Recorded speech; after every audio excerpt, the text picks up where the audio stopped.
Skyrim is filled with towns that feel alive. Busy markets, warm inns, places where people gather and life moves forward.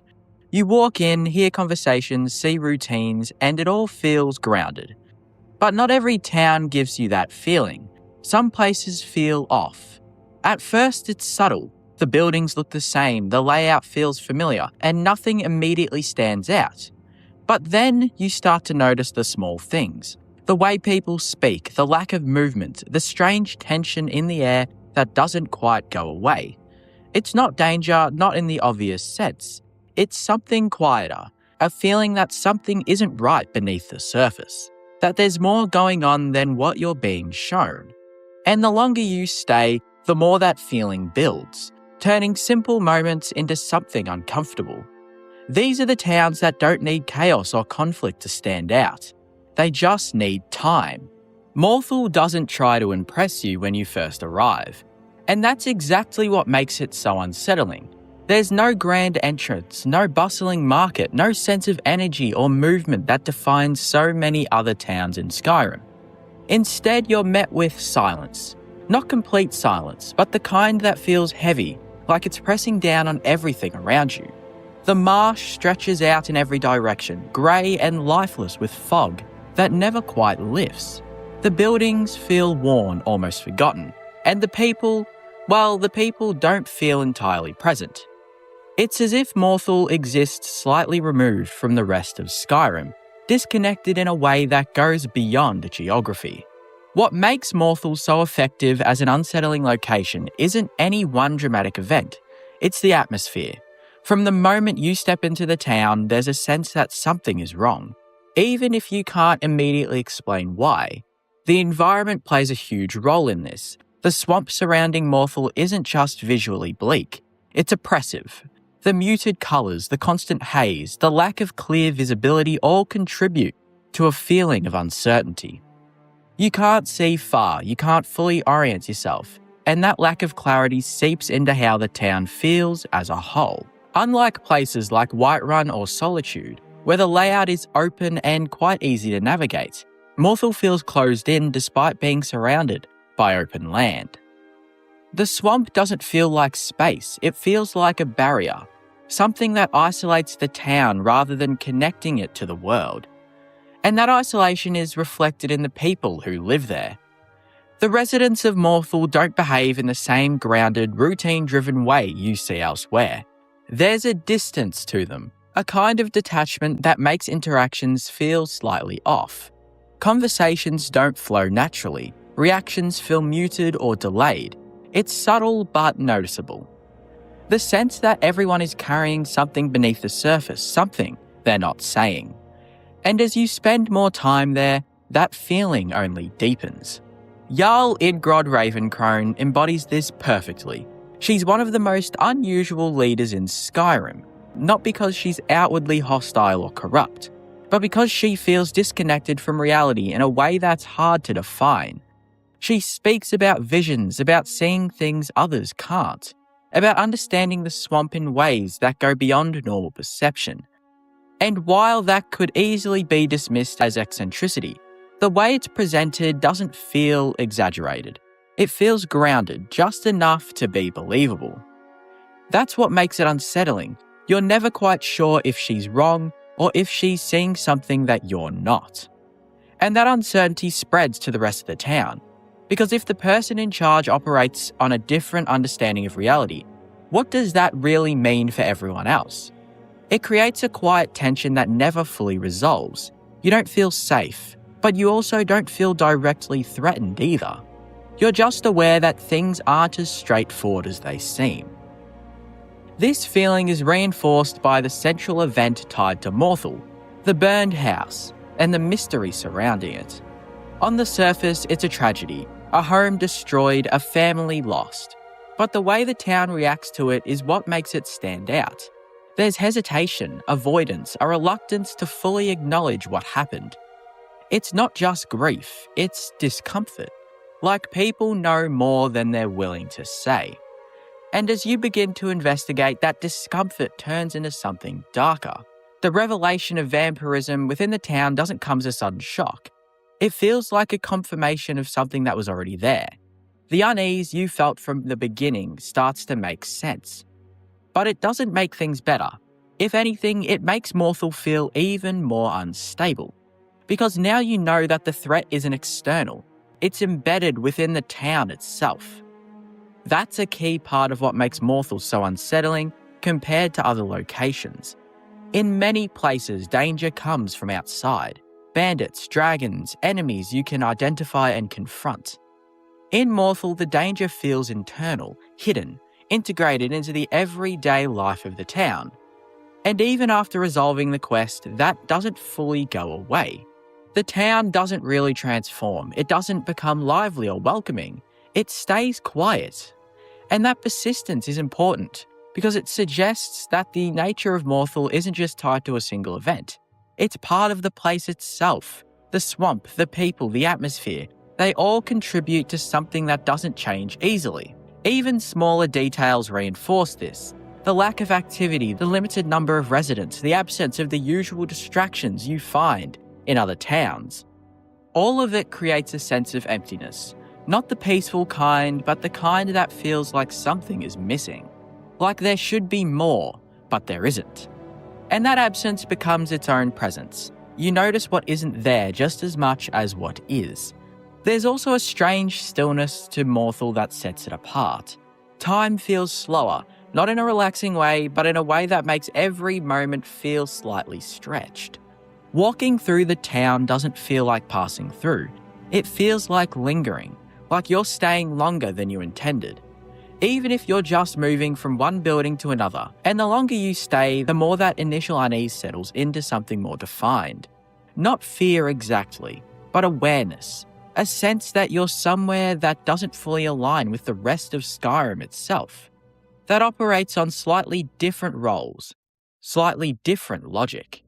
And while nothing may happen in that moment, the potential for something to be wrong is always there. That's what makes Morthal stand out among Skyrim's towns. It doesn't rely on spectacle or obvious danger to create an impression. It uses restraint, atmosphere, subtle shifts in tone and behaviour that build over time rather than hitting you all at once. When you compare that to a place like Whiterun, the difference becomes immediately clear. Whiterun feels open, structured, and alive in a way that naturally puts you at ease. The city is elevated both physically and symbolically, sitting above the plains with clear visibility in every direction. You can see what's coming, you can understand the layout, and there's a constant sense of movement. Guards patrolling, merchants calling out, people going about their routines. Everything feels grounded and predictable. Morthal offers none of that. Where Whiterun is bright and exposed, Morthal is dim and obscured. The fog replaces clarity, the swamp replaces structure, and the sense of openness is traded for isolation. In Whiterun, you feel like part of a functioning system. In Morthal, you feel like an outsider stepping into something you don't fully understand. Even the leadership reflects this contrast. Bolgruff is direct, practical, and easy to read. His concerns are clear, his decisions grounded. Idgrod Ravencrone, on the other hand, speaks in visions and impressions, leaving you uncertain about what she truly knows. That difference alone shifts how each city feels to exist in. One stable and defined, the other unpredictable and vague. It's not just about safety, it's about certainty as well. Whiterun gives you that, Morthal quietly takes it away. It's not a place you visit for excitement, it's a place you remember because of how it made you feel. Uncertain, uncomfortable, slightly out of place. And even after you leave, that feeling lingers, because Morthal isn't unsettling in a way that resolves cleanly. There's no clear moment where everything makes sense, no definitive point where the tension disappears. It stays with you, tied to the memory of that fog, that silence, that quiet sense that something just wasn't right. In a game full of dramatic locations and obvious threats, Morthal proves that you don't need chaos to create unease. Sometimes all it takes is a town that feels just slightly wrong, and never quite explains why. Dawnstar feels wrong in a way that's hard to shake, even before you understand why. On the surface, it's just another coastal town in Skyrim, cold, quiet, and shaped by the harsh environment around it. The sea of ghosts stretches endlessly beside it, grey and unforgiving, while snow blankets the ground in a way that dulls colour and sound alike. It should feel like a place defined by resilience, like Winterhold or Windhelm in its own way, but it doesn't. Instead, Dawnstar carries a kind of quiet exhaustion, as if the town itself is worn down by something it can't escape. And the longer you stay, the clearer it becomes that this isn't just about the cold or the isolation. It's about something far more unsettling, something that lingers beneath the surface and affects everyone who lives there. The first thing you notice is the mood. Dawnstar doesn't feel alive in the same way other towns do. There's movement, there are people going about their routines, but it all feels muted. Conversations lack energy, interactions feel strained, and there's a shared sense of unease that runs through almost every character you speak to. It's not panic or fear in the traditional sense. It's fatigue, a kind of collective weariness that suggests something has been wrong for a long time. And that feeling is reinforced almost immediately by the town's central issue, the nightmares. Unlike many of Skyrim's problems, which are external and visible, Dawnstar's struggle is internal. The townspeople aren't being attacked by bandits or threatened by dragons. They're being worn down in their sleep. Night after night, they experience the same reoccurring nightmares, leaving them restless, irritable, and increasingly desperate. It's a threat that doesn't leave physical marks, but the impact is undeniable. People are tired, frustrated, on the edge. And there's no clear escape from it. That's what makes it so unsettling. Sleep is supposed to be a refuge, a moment of peace between the dangers of the world. In Dawnstar, that refuge has been taken away. The one place where people should feel safe has been compromised. And because of that, the entire town feels unstable, not in a chaotic way, but in a way that suggests something fundamental has been disrupted. You can see it in how people talk. They're short with each other, dismissive, irritated in ways that feel deeper than simple frustration. It's as if the lack of rest is slowly eroding the structure of the town itself. Relationships feel strained, patience is thin, and there's a sense that things could unravel if the situation continues long enough. When you begin to investigate, the cause of these nightmares reveals itself to be tied to Vermina, the Daedric prince of dreams and nightmares. And that revelation doesn't bring relief at all, it deepens that unease. Because unlike many Daedric influences in Skyrim, which manifest through physical artifacts or direct confrontation, Vermina's presence is intangible. She doesn't need to appear openly. She doesn't need to threaten the town in a visible way. She's already inside it. That idea alone shifts how Dawnstar feels. The threat isn't something you can see or fight in the streets. It's something that exists in a space you can't fully access. And even when you enter Nightcaller Temple to confront the source, the experience reinforces the sense of disconnection. The use of dreams, memories, and altered states of perception blurs the line between what's real and what isn't. And when you return to Dawnstar, that line doesn't fully settle back into place. Because even though the quest provides a resolution, the feeling of intrusion doesn't completely disappear. The knowledge that something could reach into people's minds, control their experiences, and reshape their perception of reality lingers. It changes how you see the town, not just as a place that was affected, but as a place that can be affected in ways that aren't immediately visible. That's a different kind of unease than what you find in places like Morthal. Morthal feels wrong because of its atmosphere, its isolation, its quiet tension. Dawnstar feels wrong because of what's happening beneath the surface. Because of the idea that the people there are not fully in control of their own thoughts. And that idea is hard to shake.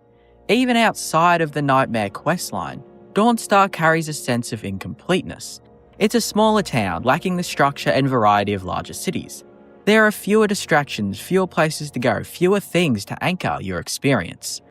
That emptiness amplifies everything else. There's less to pull your attention away from the underlying tension, less to break up the monotony of the environment. And obviously, the cold doesn't help either. Unlike the dramatic snowstorms of other regions, Dawnstar's environment feels flat and persistent. The snow isn't dynamic, it's constant. The sky often feels overcast, the lighting muted, and the overall tone subdued. It creates a visual consistency that borders on stagnation. reinforcing the idea that nothing here really changes. And that sense of repetition isn't just environmental, it's reflected in the people who live there, each of them carrying a different piece of the town's unease. The Jarl is one of the clearest examples of how deeply the nightmares affected Dawnstar. He's already a rigid and uncompromising leader, but the lack of sleep pushes him further into instability. His dialogue feels sharper, more erratic, less grounded than it should be for someone in his position. There's a sense that his judgment is slipping, and the constant exhaustion is eroding whatever stability he once had. And because he's the Jarl, that instability doesn't stay contained. It influences the entire town. Leadership in Skyrim is often a source of structure, something that keeps a settlement grounded even in difficult times. In Dawnstar, that structure feels weakened. Skald isn't just tired, he feels like someone being slowly worn down. And there's no clear point where that decline stops. Then there's Erendar, who introduces a completely different layer to the town's identity. Unlike the others, he understands what's happening, at least to an extent. As a former priest of Vermina, he has a direct connection to the force causing the nightmares, and that connection changes how he carries himself. There's guilt there, but also urgency. He doesn't speak like someone guessing at the problem. He speaks like someone who's seen it before and knows how dangerous it can become. That makes him feel out of place in Dawnstar in a very specific way. While the rest of the town is confused and exhausted, Erendar is focused, driven by something deeper. But that clarity doesn't bring comfort. It reinforces the seriousness of the situation. If someone like him is concerned, then whatever is happening isn't just unusual, it's significant. There's also Arundel, who isn't physically present in Dawnstar anymore, but whose connection to it adds one of the darkest undertones in the entire region. Banished from the town and now residing in Ljungvild, his story reflects a different kind of corruption, one that isn't tied to dreams, but to obsession and decay. The fact that someone like Arundel came from Dawnstar, that his story branches out from this already unsettling place, adds to the sense that something about the area itself fosters instability. His actions in Ljungvild are extreme, disturbing, and completely detached from normal behaviour. And while he's no longer part of the town, his origin ties that darkness back to it. It suggests that unease in Dawnstar isn't isolated to the present moment. It has roots that extend outward, influencing events and people beyond its borders. When you compare that to Morthal, the difference in how each town creates unease becomes much clearer. Morthal's discomfort is environmental. It surrounds you the moment you arrive. The fog, the swamp, the silence, the strange behaviour of its people. It all works together to create a feeling that something is off, even before you understand why. It's immediate, almost instinctive. Dawnstar, on the other hand, builds its unease more gradually. At first, it just feels tired, worn down by cold and isolation. But the longer you stay, the more that surface-level exhaustion reveals something deeper. Morthal feels distant, like it exists slightly outside the rest of Skyrim. Dawnstar feels connected, but infected. The problem isn't that it's cut off from the world, it's that something has taken hold within it. In Morthal, the danger feels hidden in the environment and the unknown. In Dawnstar, it's inside the people themselves, shaping how they think, how they act, and how they experience reality. That's what separates them both. Morthal makes you uneasy because of where you are. Dawnstar makes you uneasy because of what's happening, and the fact that it's happening somewhere it shouldn't. Together, Dawnstar and the characters within it create a layered sense of discomfort. It's not just that the town is affected by nightmares, it's that different people are responding to that pressure in different, increasingly unstable ways. Leadership falters, past connections resurface, and darker history begin to feel more relevant. Dawnstar doesn't just feel tired, it feels like it's slowly unraveling. And that ties back into everything else, because just like the environment, the tension repeats over and over again. There's no variation, no progression, just the same underlying unease, expressed through different people, different moments, different conversations. That repetition becomes part of the town's identity. It's not just something that happens, it's something that defines how Dawnstar feels. And that's really what makes Dawnstar so unsettling. It's not loud, it's not chaotic, it doesn't confront you with obvious danger. Instead, it creates a persistent sense that something is wrong in a way you can't fully control or escape. The people feel it even if they don't understand it. The environment reflects it even if it doesn't really explain it. And as a player, you experience it not through sudden events, but through accumulation, small details, repeated interactions, a tone that never quite lifts. It's the kind of place where relief doesn't come from solving a problem, because even when the problem is gone, the feeling remains. That lingering unease is what sets Dawnstar apart. It doesn't rely on a single moment or revelation to create impact. It builds slowly through atmosphere, through implication, through the idea that the mind itself can become a battleground. And once that idea takes hold, it changes how you see everything else. Because if something can't reach you there, then nowhere ever feels completely safe. Roekstead is one of those places in Skyrim that doesn't immediately announce itself as unsettling. And that's exactly why it works. On the surface, it's calm, quiet, even welcoming in a way that feels almost out of place in a province defined by conflict and harsh environments. Golden fields stretch out around it, crops grow in abundance, and the town itself feels stable in a way that nearby regions often aren't. It's small, simple, and seemingly untouched by the chaos that affects so much of Skyrim. But the longer you stay, the more that calm starts to feel unnatural. Not peaceful, but just unnatural. Because in a land where farming is difficult, where weather is unpredictable, and where most settlements struggle to sustain themselves, Roekstead doesn't just survive, it thrives. And that's where the unease begins. The first thing that stands out is the land itself. Roekstead shouldn't be as fertile as it is. The surrounding region isn't known for rich farmland, and yet the crops here grow consistently, reliably, almost effortlessly. There's no visible struggle, no signs of the hardship that usually comes with agriculture in Skyrim. Everything just works. And while that might sound like a success story on paper, in the context of the world it feels off. Because nothing in Skyrim comes that easily. That sense of something being too good lingers as you interact with the people who live there. Rorik, the town's founder, is at the centre of it all. He's presented as a former soldier who carved out a life for himself after years of conflict. Someone who turned a barren piece of land into a thriving farm through determination and effort. It's a straightforward story, one that fits neatly into Skyrim's broader themes of resilience and survival. But like everything else in Roekstead, there's a subtle tension beneath it. The story is almost too clean, too simple. It explains the outcome, but not the process in a way that feels entirely convincing. And that's where the questions start to form. Because Roek isn't the only one tied to the land's success. There are hints, small, easily overlooked details that suggest something else might be at play.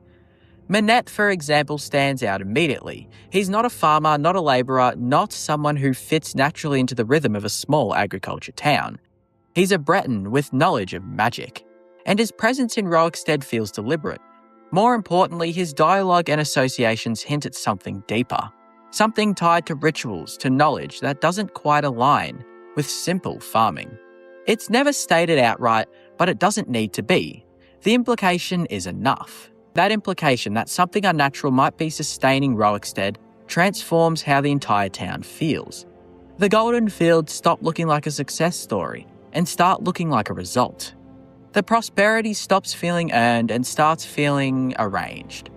And once that idea takes hold, it's hard to see the town in the same way again. The NPCs reinforce this feeling in subtle but important ways. There's a lack of curiosity, a lack of questioning about why things are the way they are. People accept the prosperity as normal, even though it stands in contrast to the rest of Skyrim. That acceptance creates a kind of quiet tension. It's not that the townspeople are hiding something, they just don't seem to ask the questions that feel obvious to an outsider. And that in itself is unsettling, because it suggests either ignorance or complicity. Eric the Slayer, my follower, adds another layer to this. He's one of the more memorable NPCs in the town, dreaming of adventure, wanting to leave Roekstead and experience the wider world. On the surface, he represents a familiar archetype, the young dreamer looking beyond his small beginnings. But in the context of Roekstead, his desire to leave feels different. It feels like an instinct, a pull away from something he doesn't fully understand. His father's reluctance to let him go can be read as concern, but it also reinforces the idea that Roekstead is a place where people don't easily leave. Not because they can't, but because something keeps them there. Even the children in Roekstead contribute to that unease. There are subtle implications again, never fully confirmed, that something about the town affects them differently. Dialogue hints at strange patterns, at behaviours that don't quite align with what you'd expect.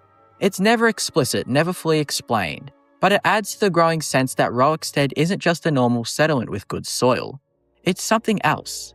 And that something else is what defines the town's unsettling nature.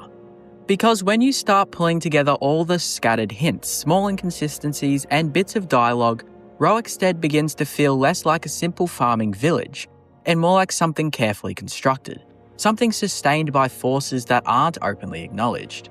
One of the most widely discussed interpretations is the idea of a Daedric bargain, most often tied to Clavicus Vile. The logic behind it is simple but effective. Roekstead's success is too consistent, too reliable to be natural. In a province where even the most established farms struggle against the elements, this one settlement somehow produces perfect results year after year.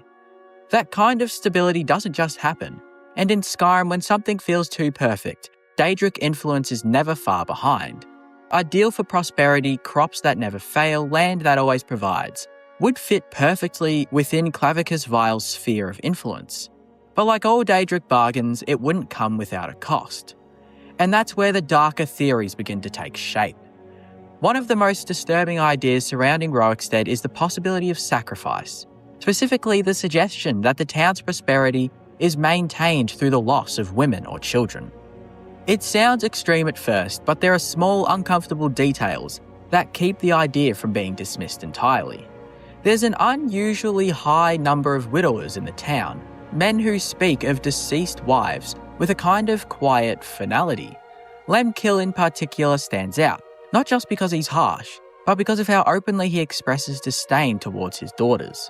It's not just frustration, it feels deeper, colder, more unsettling. When you place that behaviour alongside the broader pattern of missing or absent women, it starts to form a question that the game never directly answers. Where did they actually go? Nothing confirms this theory outright, but nothing fully dismisses it either, and that ambiguity is what gives it weight. Then there's Yuan Minette, whose role becomes increasingly suspicious the more you look at it. Officially, he's just a healer, someone who tends to the people and supports the community.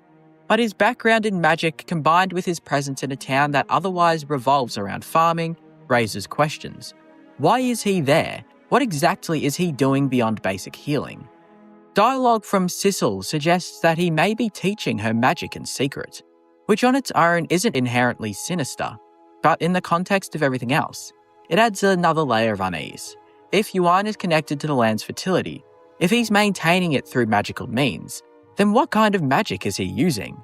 Restoration doesn't explain thriving crops. And if it's something more, then where did he learn it?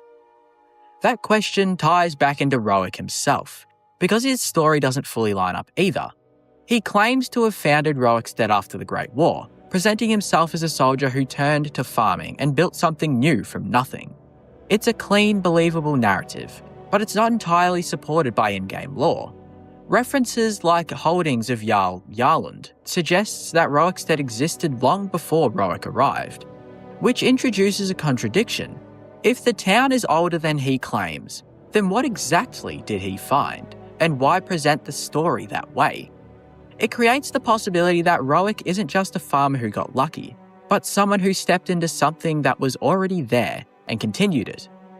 When you put all of these elements together, the unnatural fertility, the presence of a magically inclined outsider, the inconsistencies in Roek's story, the strange patterns among the townspeople, you don't get a single clear answer.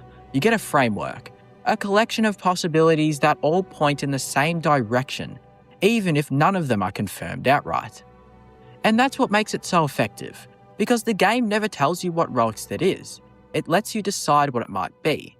And depending on how you interpret that evidence, that answer can become increasingly disturbing.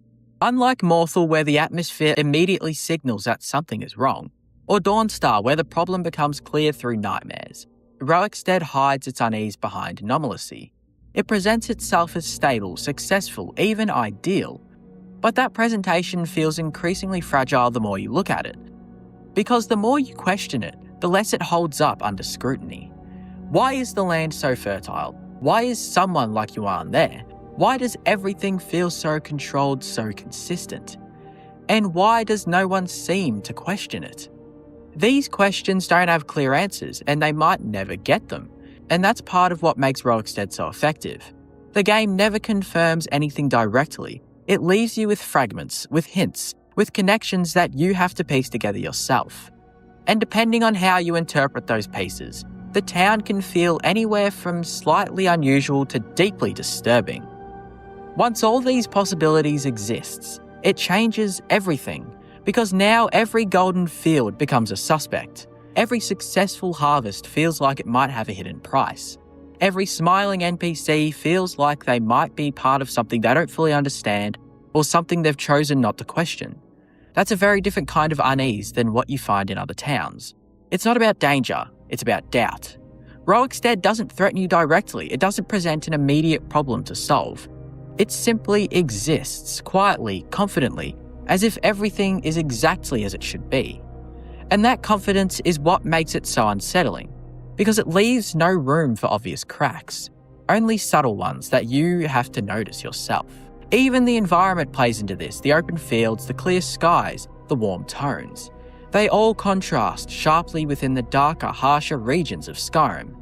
It feels like a place that should be safe, should be comfortable, but that contrast ends up amplifying the unease rather than reducing it, because it feels like an exception to the rules of the world, and exceptions always raise questions. The longer you stay in Roekstead, the more that initial sense of calm gives way to something else. Not fear, not tension in the traditional sense, but a lingering uncertainty, a feeling that there's more beneath the surface, more than you're being shown, more than the game is willing to confirm. And that's what makes it so memorable, because it doesn't resolve. There's no quest that fully explains the town, no moment where everything is revealed and the mystery disappears. Roekstead remains what it is, a place that works, a place that thrives, a place that doesn't quite make sense. And that lack of resolution is what allows the unease to persist. Because without answers, the questions stay with you, long after you've left the town behind. In a world filled with dragons, Daedric priests, and obvious threats, Roekstead proves that sometimes the most unsettling places aren't the ones that confront you directly. They're the ones that seem perfectly fine, until you actually start thinking about them.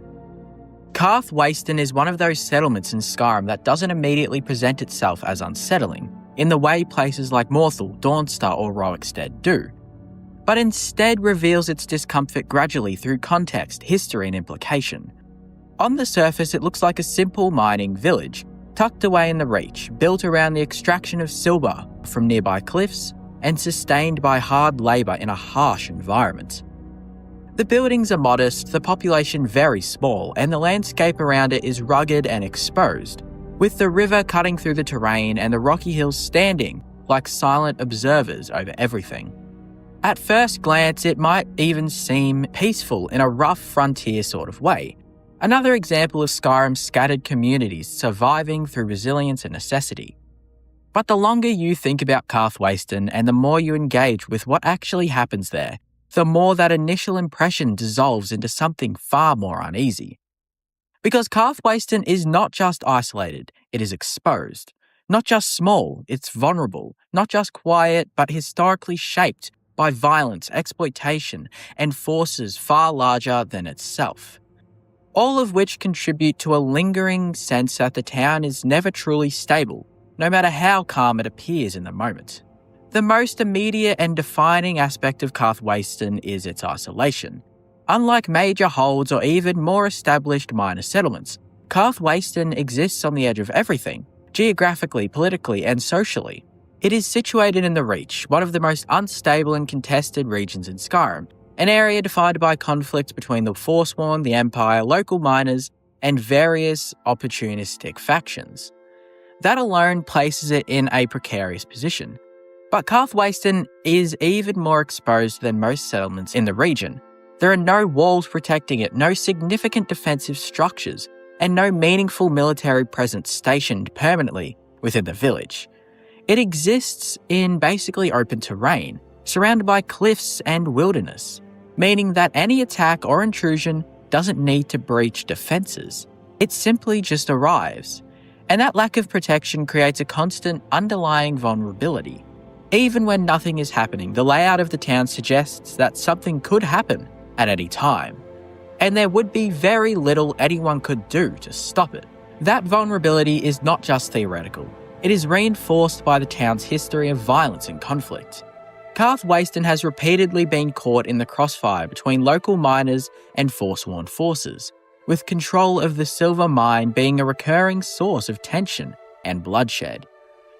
The mine itself is central to the town's existence, providing both livelihood and reason for outsiders to care about it at all. But that dependence is precisely what makes it so unstable. Whoever controls the mine effectively controls the town's survival, which means Karth Waston is perpetually subject to pressure from groups far powerful than the villagers themselves. This dynamic transforms the settlement from a self-sustaining community into a resource node contested by larger forces.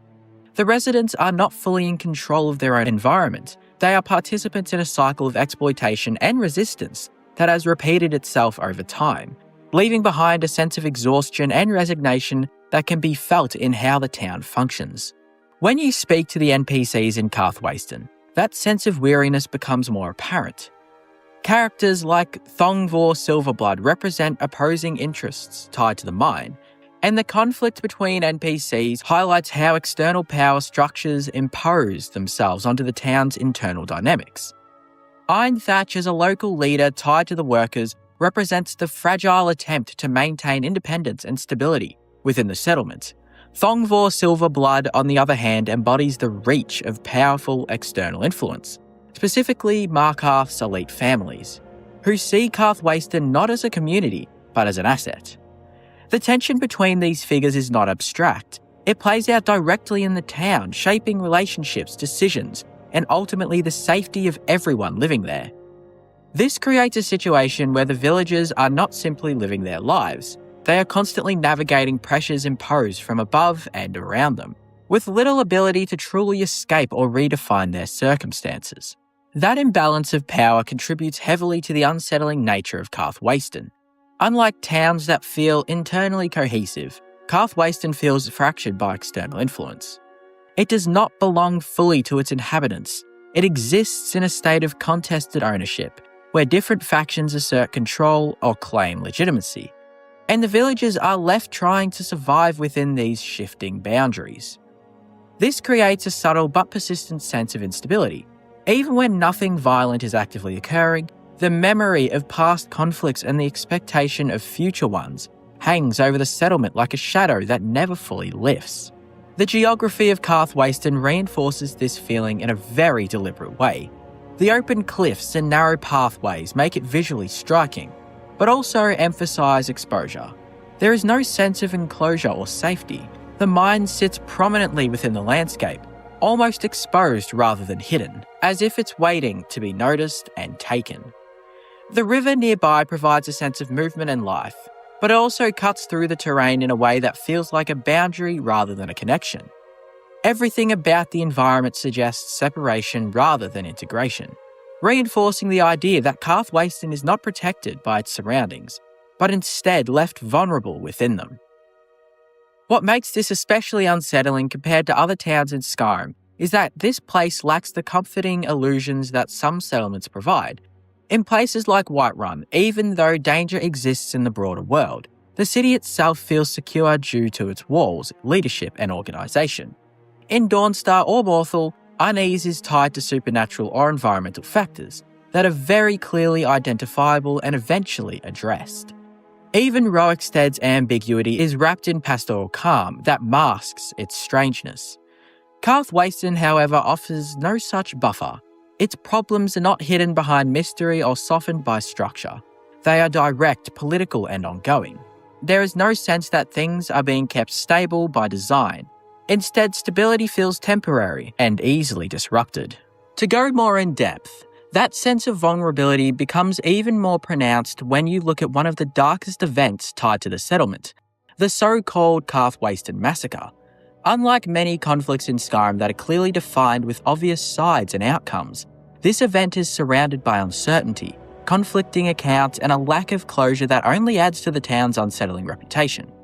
What is genuinely agreed upon is that during the chaos of the Stormcloak Rebellion, Karthwasten became the site of a brutal confrontation involving mercenaries. Beyond that, the details begin to fracture.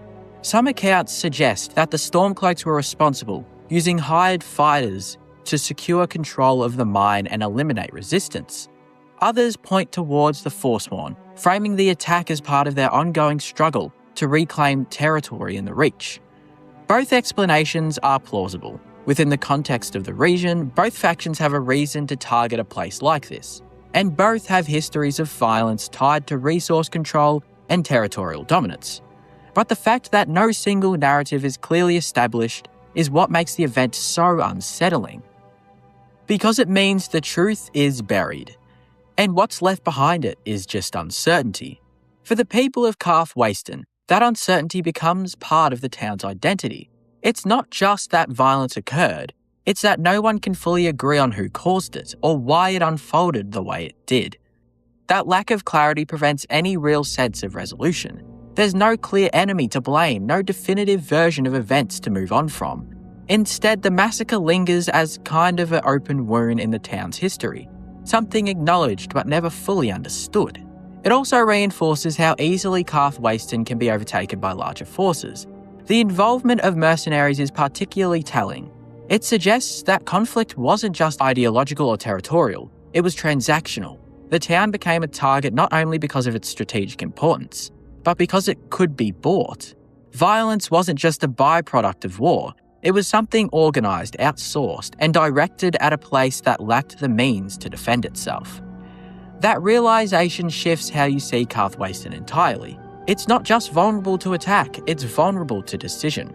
To choices made elsewhere by people who may never even set foot in the town themselves. And once that idea takes hold, the settlement starts to feel less like a community and more like a point on the map. Something that can be claimed, contested, or erased depending on who decides it matters. The aftermath of the massacre doesn't offer closure either.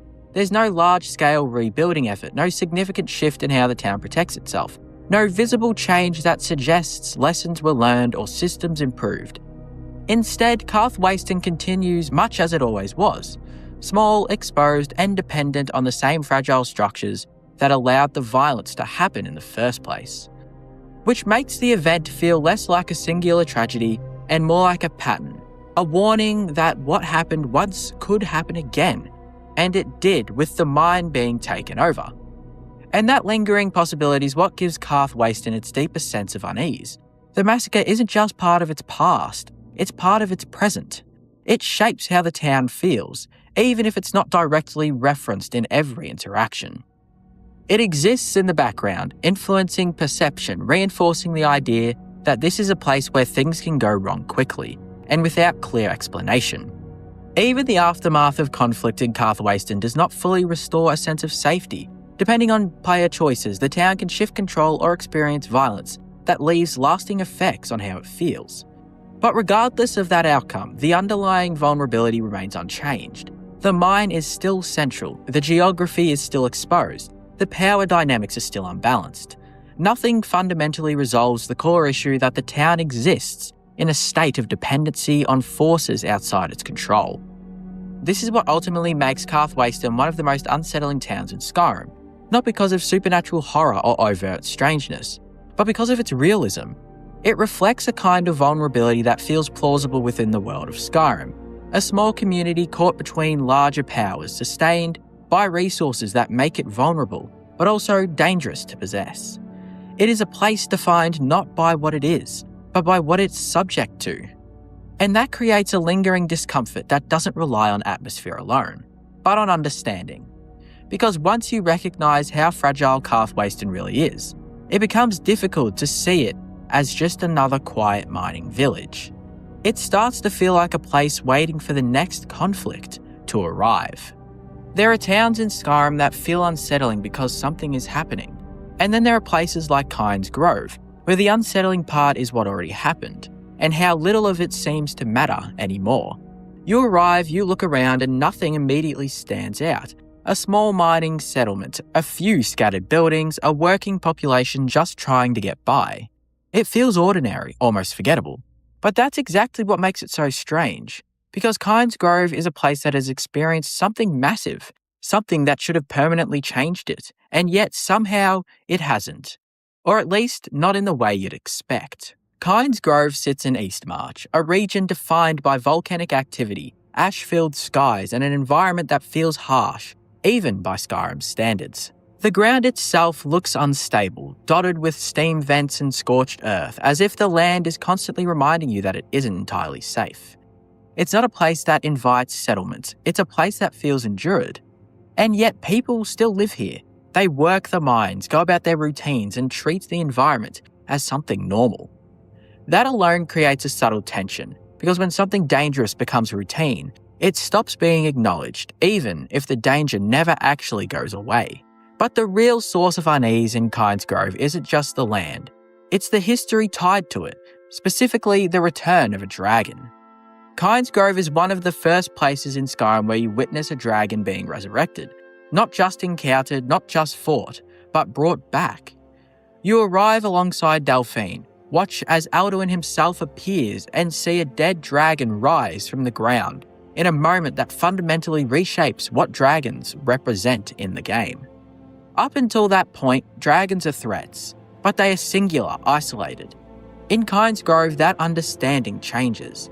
They are no longer just enemies, they are part of something larger, something ongoing, something that can't be stopped as easily as you might have hoped. And all of that happens right there, in the middle of this small, otherwise unremarkable settlement. What makes this so unsettling isn't just the event itself, it's what comes after.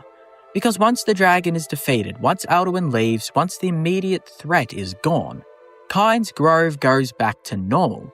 The miners return to work, the town continues as if nothing truly changed.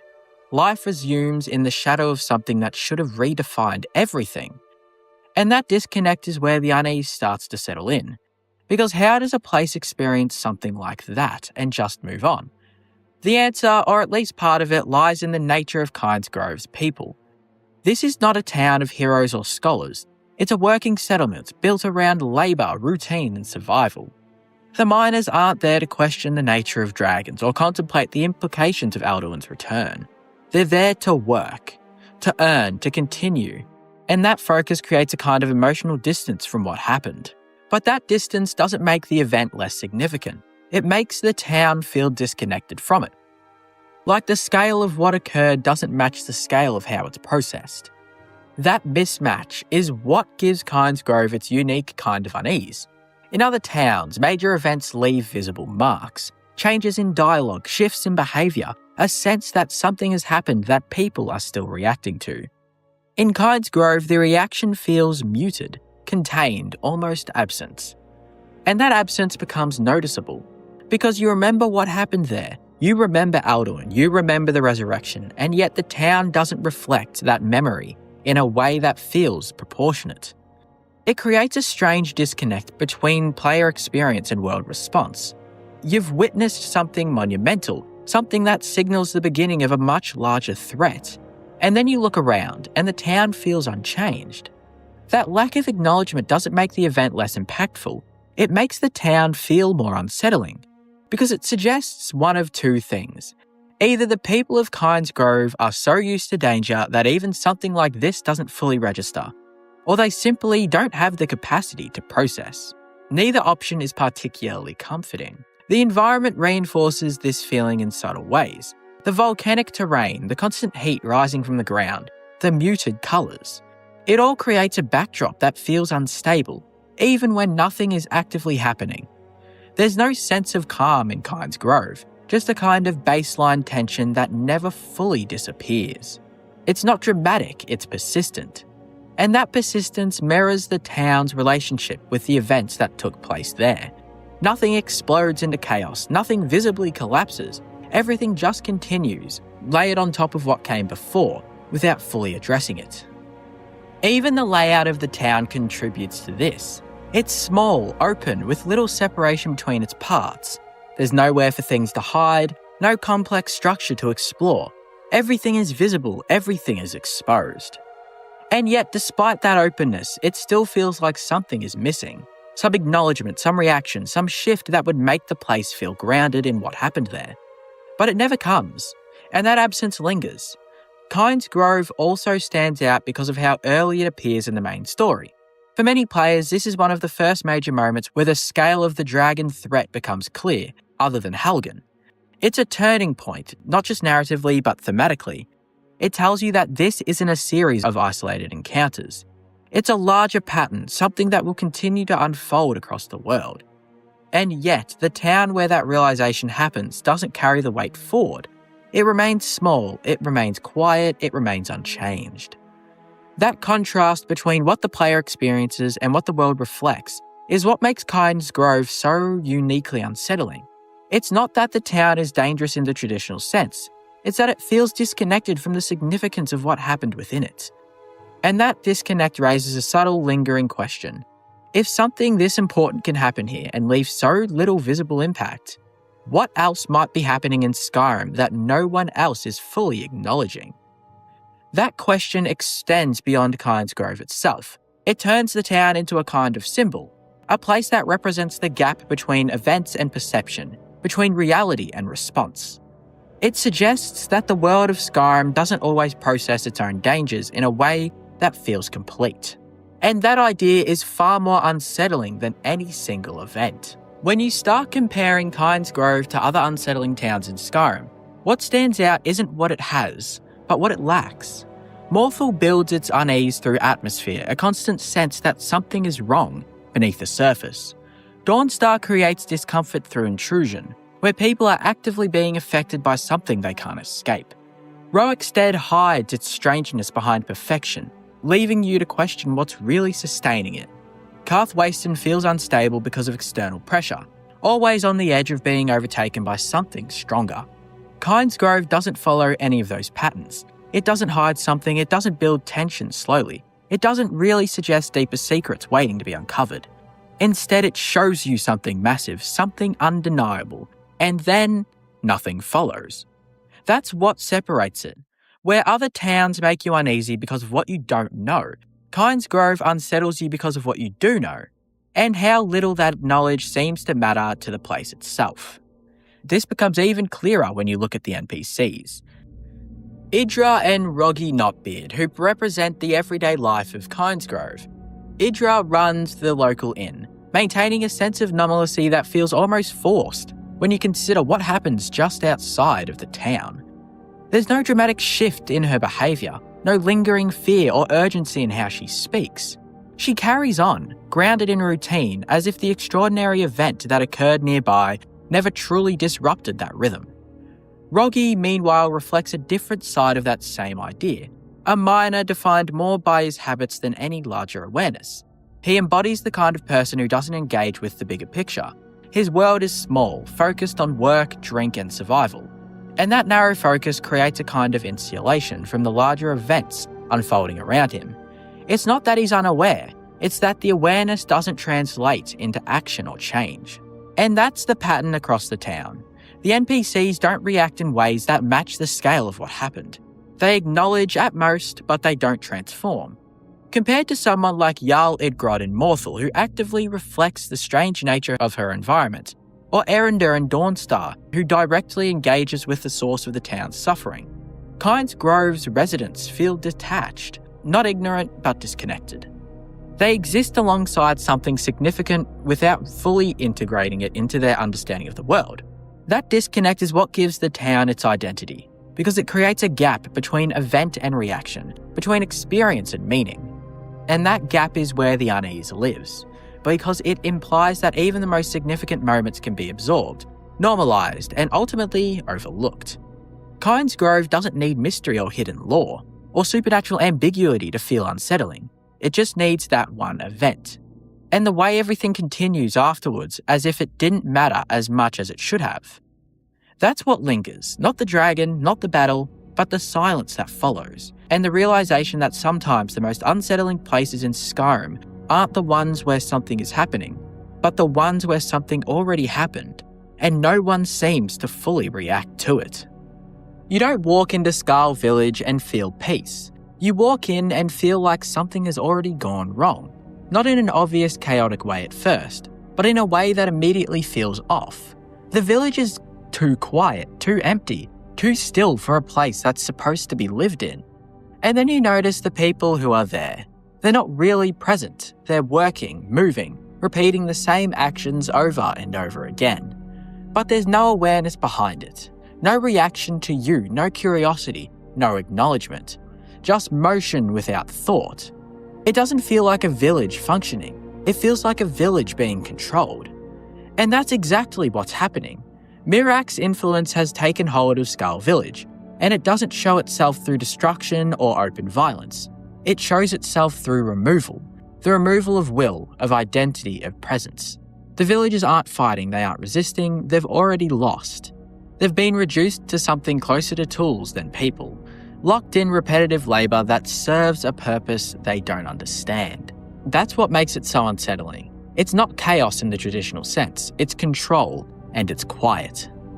The repetition is the most disturbing part. You can stand there and watch them, and nothing changes. They don't break routine, don't react, don't stop. It creates this trance-like atmosphere where time feels stuck, like the village is caught in a loop it can't escape. And because there are so few people there, that repetition becomes even more noticeable. The emptiness around them amplifies it. This isn't a thriving community, it's what's left of one. Most of the skull are gone, taken to work on the stones, pulled out of the village and into Mirak's control elsewhere. What remains feels like a shell, a fragment of something that used to be whole. Buildings stand but feel underused. Spaces exist but isn't filled. It's not abandoned, but it's close enough that the difference barely matters. That emptiness creates a different kind of unease than places like Morthal or Dawnstar. Those towns feel wrong because something is happening beneath the surface. Skyrim Village feels wrong because something has already taken over the surface and left everyone to leave. There's no mystery to uncover in the moment. You're looking directly at the result. And the few NPCs who aren't under control only make it worse. Because they are aware, they see what's happening, they understand it, and they obviously can't stop it.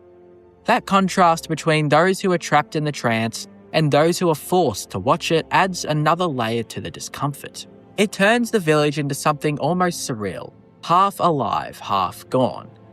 And then there's the psychological aspect of Mirak's control itself. This isn't just mind control, it's domination tied to knowledge, to power, to something beyond normal understanding. It connects back to Hermaeus Mora, to the idea of forbidden knowledge and the cost of it.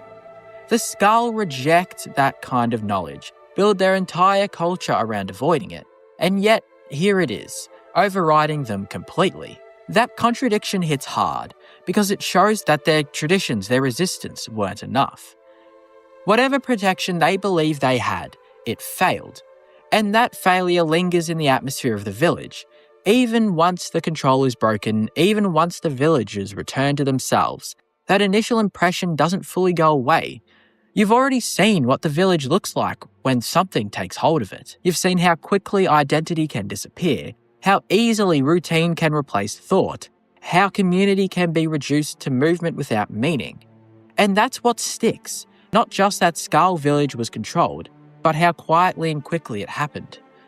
No battle, no warning, just a shift, and suddenly the village isn't a village anymore, it's something else. When a community operates with that level of consistency, you start to wonder what happens to anything that doesn't fit. What happens to doubt, to disagreement, to ideas that fall outside the framework they've built? The game doesn't show you those answers directly, but the absence of those elements become noticeable in itself. Even though the village is under constant threat from Mirak, there's no visible tension within the village. No disagreement, no deviation, just alignment. And over time, that alignment starts to feel less like harmony and more like restriction. The isolation of Skull Village amplifies this even further. Unlike other remote settlements in Skyrim, which still feel connected to trade routes, political structures, or nearby regions, the Skull exists in near total separation. The northern part of this island is harsh, cold, and difficult to navigate, with little incentive for outsiders to travel there unless they have a specific reason and a boat. And because of that, the village doesn't just feel remote, it's basically just sealed off. Not just physically, but culturally as well. The Skull don't adapt to the outside world, they resist it. Their beliefs are built around preservation, around maintaining a balance that they see as essential. But that preservation comes at a cost. It limits interaction, limits growth, limits exposure to anything beyond what they already know. And while that might protect them from certain dangers, it also creates a kind of stagnation. The village doesn't evolve, it maintains. And that maintenance becomes its defining trait. Even the environment reinforces this. The snow, the cold, the stillness. They don't just surround the village, they shape it. Movement feels slower, quieter, more deliberate. There's no sense of urgency, no sense of change. Everything exists in a kind of suspended state, where time feels like it's passing differently, not frozen, but steady in a way that never shifts. That steadiness might seem peaceful at first, but over time it starts to feel limiting. Like the village isn't just resisting change, it's preventing it entirely. And that leads into another unsettling aspect of Skull Village, its emptiness. Not emptiness in the sense of being abandoned, but in how little there is beyond the surface. The population is small with the people who are still there. The buildings are very minimal, and the range of interaction is narrow.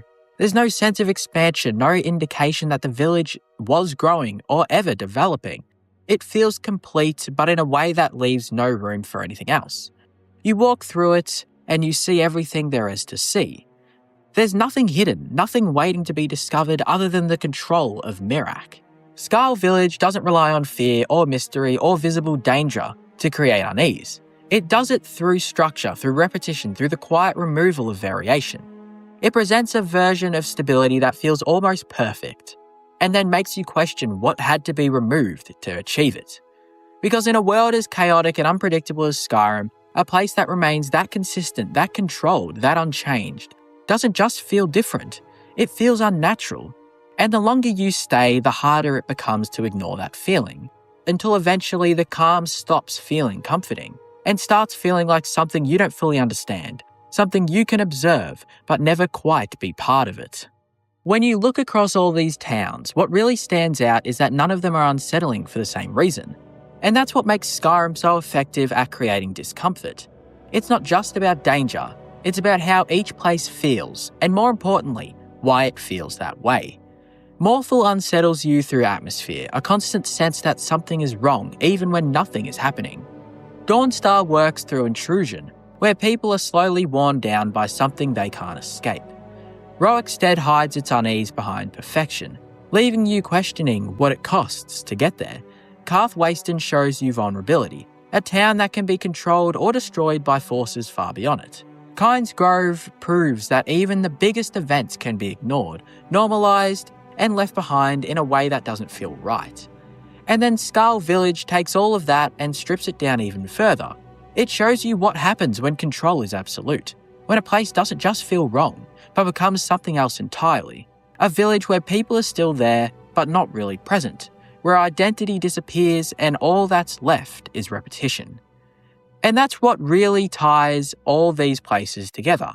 It's not just that they're dangerous, it's that they take something familiar, a town, a community, a place that should feel safe, and twist it in a way that feels just slightly off. Sometimes subtle, sometimes obvious, but always enough to stay with you. Because in Skyrim, the most unsettling places aren't the ones filled with enemies. They're the ones that make you question what you're actually looking at. There are countless caves scattered across Skyrim, each one promising danger, treasure, or at the very least something worth finding. Most of them feel connected to the world in some way. Bandits passing through, creatures making nests, or quests that pull you in with purpose. Even in the most remote corners of the map, there's usually a sense that someone, at some point, has been there before you. But every so often, you come across a place that feels different. Not just empty, but removed. Jungvild is one of those places. Located far off the northern coast, separated from the mainland and surrounded by cold, unforgiving waters, it already feels distant before you even step inside. There's no natural reason to be there, no obvious path that leads you towards it. You have to choose to go, to deliberately seek it out. And that choice makes what you find feel even more isolating. Because this cave doesn't just feel abandoned, it feels cut off from the world, from the people, from anything that resembles normal life in Skyrim. And as you move deeper into it, that isolation only grows stronger, turning what could have been just another cave into something far more unsettling. Some locations in Skyrim feel remote, others feel empty, but Jungvild manages to feel completely cut off in a way that few places do in the game. And what makes it stand out isn't just where it is, but how it feels to be there. Sitting far off the northern coast, separated from the mainland by a stretch of cold, unwelcoming sea, just reaching this cave already creates a sense of distance. You're not stumbling across it on the way to something else. You're not following a road that naturally leads you there. You have to go out of your way, deliberately pushing yourself towards the edge of the map, until Skyrim itself starts to feel like it's falling behind you. And once you arrive, that feeling doesn't go away. It deepens. The cave's exterior is quiet in a way that feels unnatural. There's no sense of activity around it, no signs of life trying to reclaim the area, no travelers passing through, even by Skyrim standards where danger often keeps people away. Jungvild feels like a place that has been completely removed from any kind of regular movement. It's not just avoided, it's forgotten. And that absence sets the tone before you even step inside. Because once you do step inside, the isolation becomes something heavier. Jungvild doesn't feel like a cave that connects to anything else. There's no sense of overlap with the outside world, no reminders of the land you just came from. Instead, it feels sealed off, it basically is, like it's its own self-contained space that exists independently from the rest of Skyrim. The deeper you go, the more that disconnect becomes noticeable. There are no moments where the outside leaks back in, no distant sounds of weather, no glimpses of light that reminds you of the surface. Just enclosed, quiet spaces that feel increasingly detached from anything else. And it's that silence that really defines that experience. Most caves in Skyrim have some kind of background presence. Whether it's the sound of enemies moving, creatures lurking, or even environmental noises that fill the space. There's usually something reminding you that you're not entirely alone. But Jungvild feels stripped back. The silence isn't just the absence of sound. It feels deliberate, like the cave is actively holding onto it. Every step you take feels more noticeable. Every movement feels like it carries further than it should. It creates this constant awareness that there's nothing else around to break that silence. No one coming in after you, no one waiting outside, no connection back to the world you left behind. And because of that, the cave starts to feel less like a location and more like a space you've been placed into. The layout adds to this feeling in a subtle but important way. Jungvild doesn't open up in ways that make you feel free to explore. It guides you, narrows you, keeps you moving forward without offering much sense of escape. You're not wandering through it so much as being led through it. And while that might seem like a small detail, it reinforces the idea that once you're inside, you're committed. There's no easy way to mentally step back and reorientate yourself. You just keep going, further in and further away. And the more distance you create between yourself and the entrance, the more that original sense of isolation starts to settle in. Because at a certain point, turning back doesn't feel like returning to safety. It just feels like retracing steps through the same emptiness. Another thing that makes Jungvild stand out is how little it tries to draw attention to itself. There's no dramatic set piece at the entrance other than a few large boulders and ruins. No immediate threat that defines it. It doesn't demand your focus in the way other caves do. Instead, it quietly lets you walk into it. And only after you've spent time inside does the atmosphere start to take hold. It's a slow realization, that you're alone, that nothing is interrupting that, and that nothing is coming to change it. Even the scale of the cave plays into this. It's not overwhelmingly large, but it doesn't feel small either. It sits in the middle ground where it's big enough to lose your sense of immediate surroundings, but contained enough that you're constantly aware of being enclosed. That balance creates a kind of pressure, not intense but persistent. Like the cave is holding you in place rather than letting you move freely through it. And because there's no external reference point, no windows, no openings, no shifts in the environment, you lose track of where you are in relation to everything else. You're not just underground, you're somewhere else. And that's what really defines Jungwild's isolation. It's not just about distance from cities or roads, it's about the complete lack of connection to anything outside of it. Once you're in, Skyrim as a whole starts to feel irrelevant. The wars, the factions, the people, all of it fades into the background, replaced by this quiet, enclosed space that doesn't acknowledge any of it. And when a location in a game makes you forget the world it's a part of, that's when it starts to feel truly isolated. Jungwild doesn't rely on constant danger or overwhelming scale to create that feeling. It does it through absence, through silence, through the steady removal of anything familiar or grounding. It takes the idea of a cave, something already separated from the surface, and pushes it just a bit further until that separation becomes complete. And by the time you leave, stepping back out into the open air, it doesn't just feel like you've exited a cave. It feels like you've returned from somewhere that wasn't fully connected to Skyrim at all. What truly transforms Jungwild from simply isolated into something far more disturbing is the story buried within it. A story that doesn't just explain the cave, but actively reinforces why it feels so separate from the rest of Skyrim. At the center of it all is Arundel, a necromancer whose presence lingers long after you begin to understand what he was doing there. And unlike many figures in Skyrim who pursue power, knowledge, or even survival through dark means, Arundel's motivations feel far more personal and far more unsettling. Because Jungwild wasn't just a place he studied in, it was a place he chose.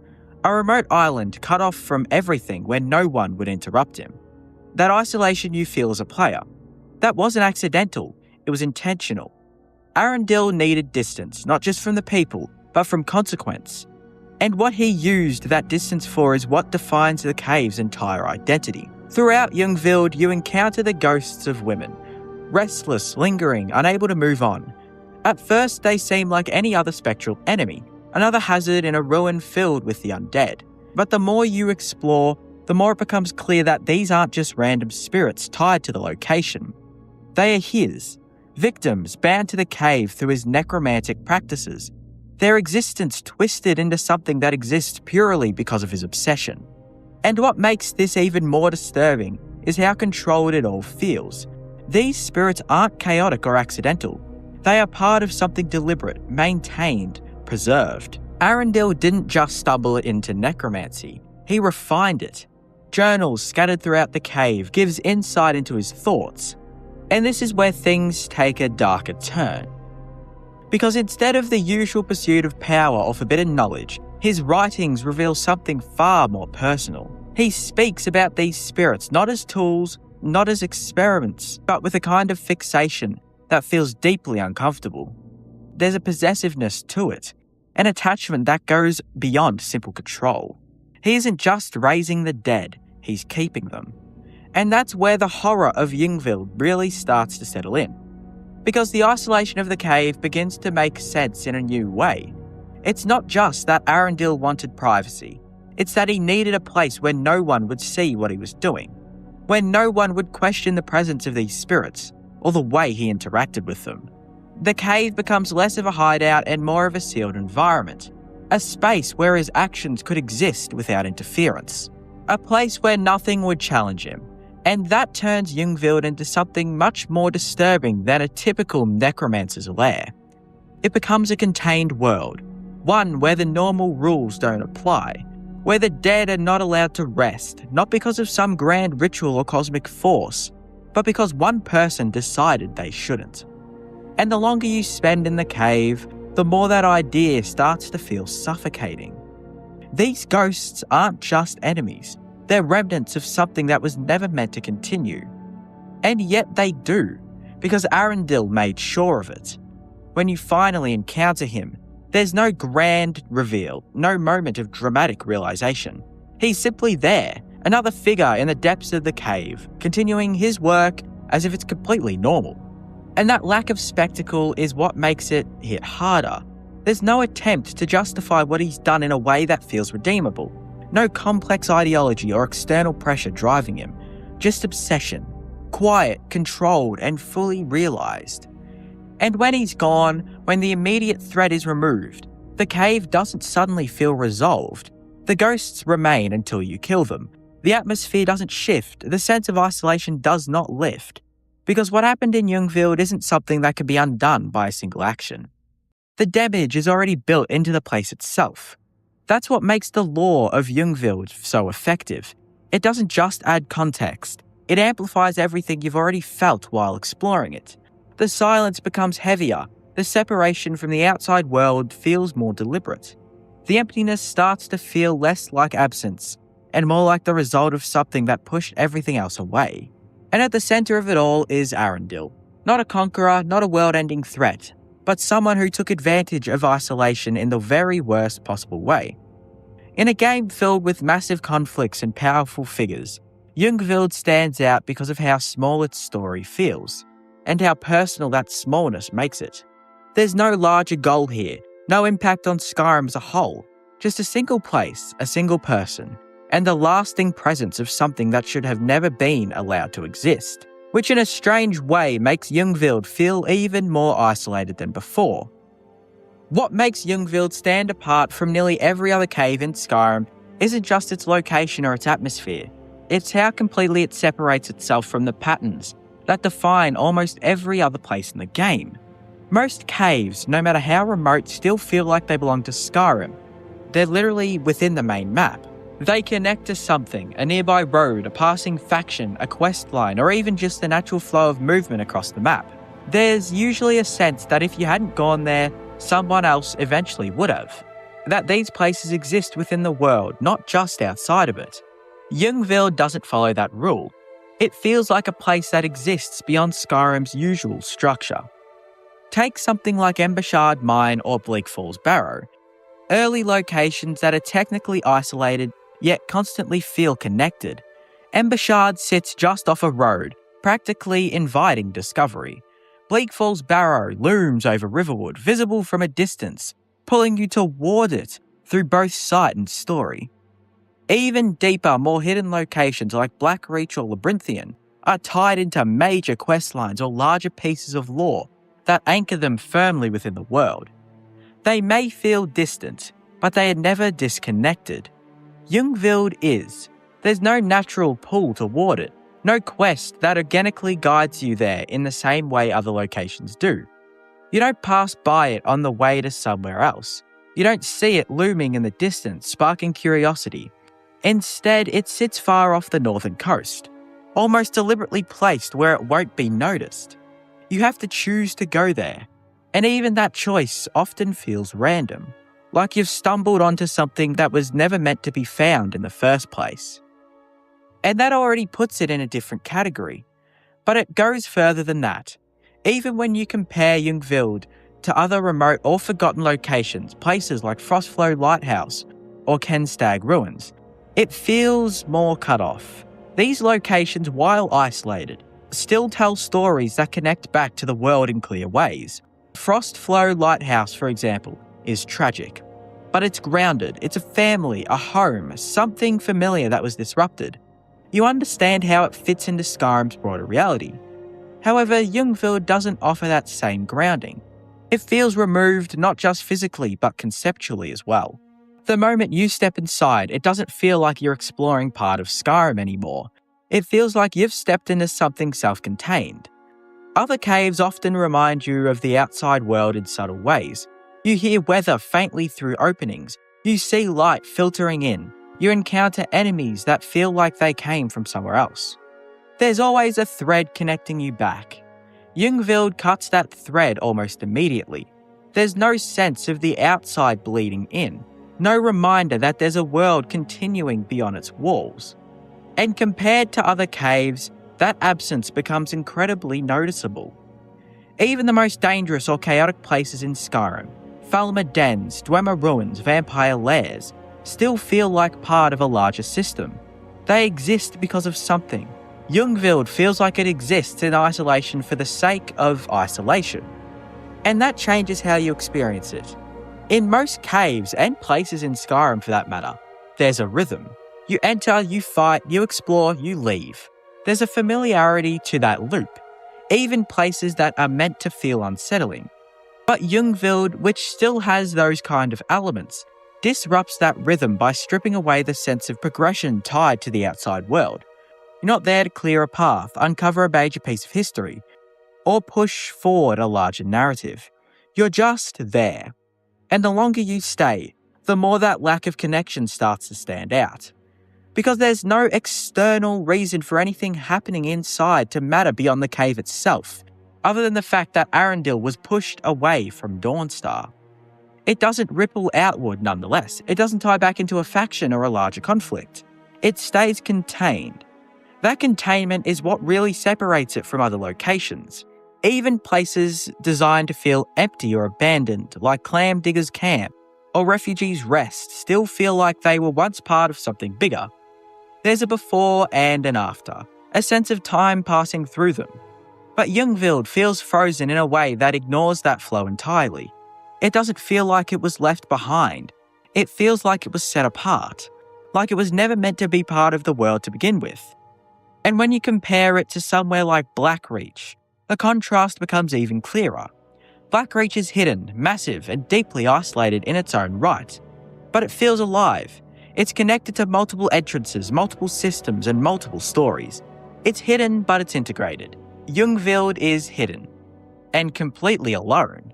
No overlapping paths, no sense of shared space, no reason for anyone else to ever be there.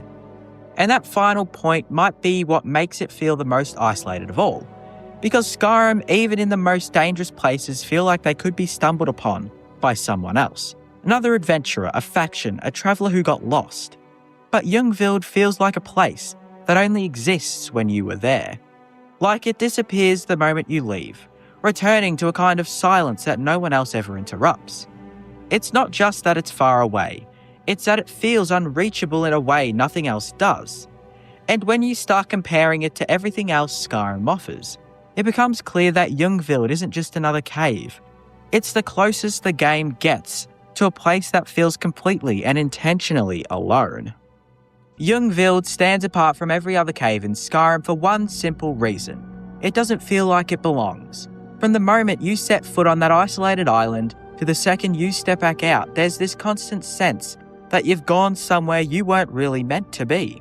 Not just far away, but completely cut off. Other caves connect back to the world. They tie into quests, factions, or the land around them. Jungvild doesn't. It exists on its own, separate, self-contained, almost forgotten.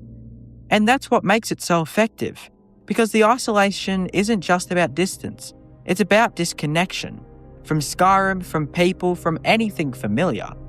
By the time you leave, it doesn't feel like you've just cleared another cave. It feels like you've returned from somewhere that was never fully a part of the world to begin with.